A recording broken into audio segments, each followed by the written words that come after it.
नमस्कार दोस्तों। जितने भी छात्र मैट्रिक बोर्ड एग्जाम 2026 में देने वाले हैं उसके लिए हिंदी के चैप्टर 2 20 के दांत से 25 वीवीआई ऑब्जेक्टिव प्रश्न हैं जो कि आपके बोर्ड एग्जाम की दृष्टि से काफ़ी ज़्यादा इम्पोर्टेंट है। यदि आप इस वीडियो को पूरी अंत तक देख लेते हैं तो आपके बोर्ड एग्जाम में यहाँ से 10 अंक पक्का फिक्स हो जाएगा। तो आप लोग इस वीडियो को पूरी अंत तक देखिएगा, इस वीडियो को मिस मत कीजिएगा। और अभी तक आपने इस वीडियो को लाइक नहीं किया है तो वीडियो को लाइक कर लीजिए, चैनल पर नया है चैनल सब्सक्राइब कर लीजिए और जितना अधिक हो सके अपने दोस्तों में शेयर कर दीजिए। तो चलिए आज के क्लास को यहीं शुरू करते हैं। दोस्तों, आपका पहला प्रश्न है, नलिनीचंद शर्मा के माताजी का क्या नाम था। दोस्तों, आपको यदि पता हो तो आप लोग कमेंट में ज़रूर बताइएगा और नहीं पता हो तो आप लोग याद रखिएगा। नलिनीचंद शर्मा के जो माताजी का नाम था वो रत्नावती शर्मा था। एक का ऑप्शन नंबर मेरे साथियों बिल्कुल सही जवाब हो जाएगा, ठीक ना। आप लोग एक का ऑप्शन नंबर से यहाँ पर आप लोग याद रखिएगा। चलिए दूसरे नंबर प्रश्न में बढ़ते हैं। दोस्तों, आपका दूसरा नंबर प्रश्न है, मदन ने कासू के कितने दांत तोड़े थे। आपने 20 के दांत कहानी में पढ़ा होगा, मदन ने कासू के 2 दांत तोड़े थे। 2 का ऑप्शन नंबर सी यहाँ पर बिल्कुल सही जवाब हो जाएगा। चलिए तीसरे नंबर प्रश्न में बढ़ते हैं। दोस्तों, आपका तीसरा नंबर प्रश्न है, गिरधर लाल कौन था। दोस्तों, आपको पता होगा गिरधर लाल जो था वो मदन का पिता था, ठीक ना। आपको 3 का ऑप्शन नंबर बी यहाँ पर याद रखना है। चलिए चौथे नंबर प्रश्न में बढ़ते हैं।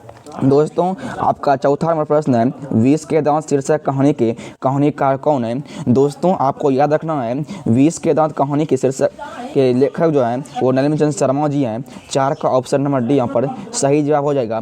चलिए 5 नंबर प्रश्न में बढ़ते हैं। दोस्तों, आपका 5 नंबर प्रश्न है, नलिनीचंद शर्मा के पिताजी का क्या नाम था। दोस्तों, आपको याद रखना है नलिनीचंद शर्मा जी के पिता का जो नाम था वो पंडित रामावतार शर्मा था। 5 का ऑप्शन नंबर ए यहाँ पर सही जवाब हो जाएगा, ठीक ना। आप लोग 5 का ऑप्शन नंबर ए आप लोग यहाँ पर याद रखिएगा। चलिए छठे नंबर प्रश्न में बढ़ते हैं। दोस्तों, आपका छठा नंबर प्रश्न है, खोखा खोकी किस भाषा के शब्द हैं। दोस्तों, आपको याद रखना है खोखा खोकी जो है वो बांग्ला भाषा का शब्द है। 6 का ऑप्शन नंबर सी यहाँ पर सही जवाब हो जाएगा। चलिए 7 नंबर प्रश्न में बढ़ते हैं। दोस्तों, आपका 7 नंबर प्रश्न है, मोटर कार को किससे खतरा हो सकता था। आपको पता होगा मोटर कार को खोखा से खतरा हो सकता था। 7 का ऑप्शन नंबर सी यहाँ पर सही जवाब हो जाएगा। चलिए 8 नंबर प्रश्न में बढ़ते हैं। दोस्तों, आपका 8 नंबर प्रश्न है, नलिनीचंद शर्मा के कहानियों में किसके तत्व समग्रता के से उभर कर आए हैं। दोस्तों, आपको याद रखना है नलिनीचंद शर्मा की कहानी 20 के दांत कहानी में जो है वो मनोवैज्ञानिक का है। 8 का ऑप्शन नंबर बी यहाँ पर सही जवाब हो जाएगा। आप लोग 8 का ऑप्शन नंबर बी आप लोग यहाँ पर याद रखिएगा। चलिए 9वें नंबर प्रश्न में बढ़ते हैं। दोस्तों, आपका 9वां नंबर प्रश्न है, सेन साहब अपने पुत्र को क्या बनाना चाहते थे।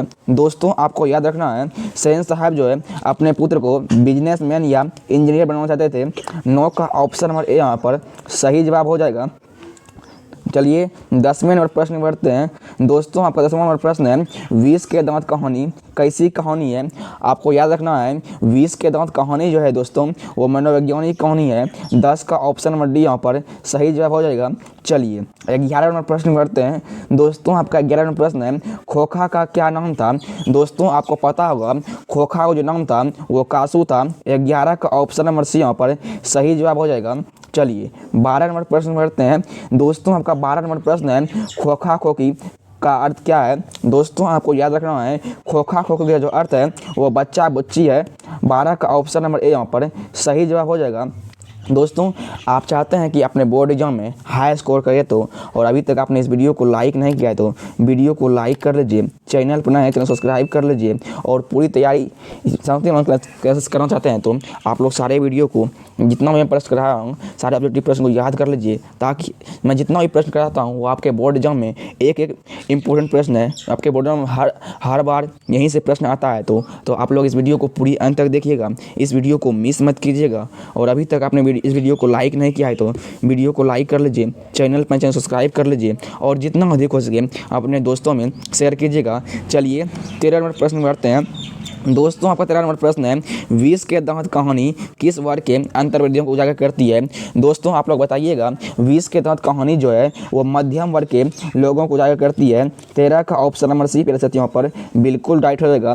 चलिए 14 नंबर प्रश्न बढ़ते हैं। दोस्तों आपका 14 नंबर प्रश्न है, सेन साहब ने किसे खूब फटकार लगाई थी। दोस्तों आपको पता होगा, सेन साहब ने जो है गिरधर लाल को खूब फटकार लगाई थी। 14 का ऑप्शन नंबर ए यहाँ पर सही जवाब हो जाएगा। चलिए 15 नंबर प्रश्न बढ़ते हैं। दोस्तों आपका 15 नंबर प्रश्न है, नलिनीचंद शर्मा के पिता का क्या नाम था। आपको पता होगा दोस्तों, नलिनीचंद शर्मा के पिता का नाम था पंडित रामावतार शर्मा था। 15 का ऑप्शन नंबर ए यहाँ पर सही जवाब हो जाएगा। चलिए 16 नंबर प्रश्न बढ़ते हैं। दोस्तों का 16 नंबर प्रश्न है, मदन अक्सर किसके हाथों से पीटता था। आपको पता होगा, मदन जो अक्सर वो गिरधरलाल के हाथों से पीटता था, यानी पिता के हाथों से पीटता था। 16 का ऑप्शन नंबर डी यहाँ पर सही जवाब हो जाएगा। चलिए 17 नंबर प्रश्न करते हैं। दोस्तों आपको 17 नंबर प्रश्न है, मदन किसका पुत्र था। दोस्तों को पता होगा, मदन जो था वो गिरधर लाल का पुत्र था। पूछा जाएगा, खोखा किसका पुत्र था। खोखा जो था वो सेन साहब का पुत्र था। आप लोग सेन साहब याद रखिएगा। चलिए पूछा जाएगा, सेन साहब को कितनी लड़कियां होती। सेन साहब को जो प्यारे साथियों 5 लड़कियां होती। आप लोग 5 भी याद रखिएगा।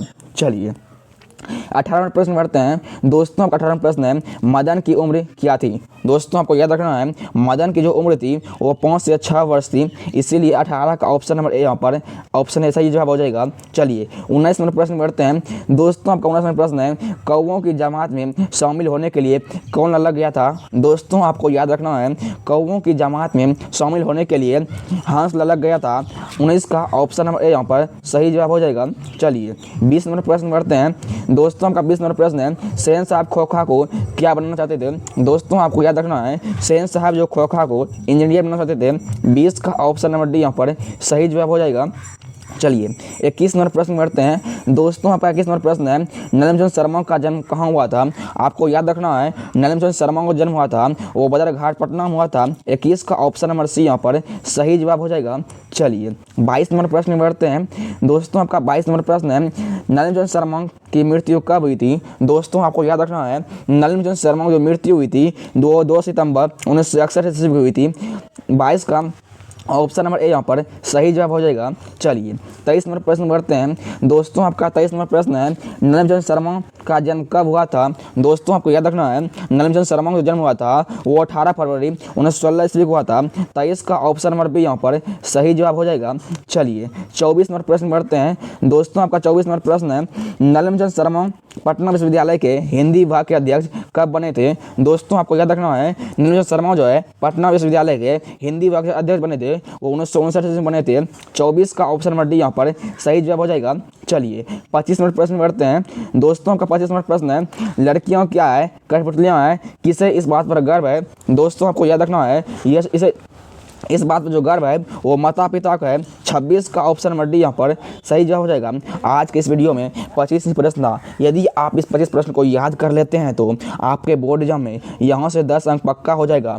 तो आप लोग इस 25 प्रश्न को याद कर लीजिएगा। और अभी तक आपने इस वीडियो को लाइक नहीं किया है तो वीडियो को लाइक कर लीजिए, चैनल पर नए चैनल सब्सक्राइब कर लीजिए और जितना अधिक हो सके अपने दोस्तों में शेयर कीजिएगा। और आप लोग बताइएगा आज का क्लास आपको कैसा लगा।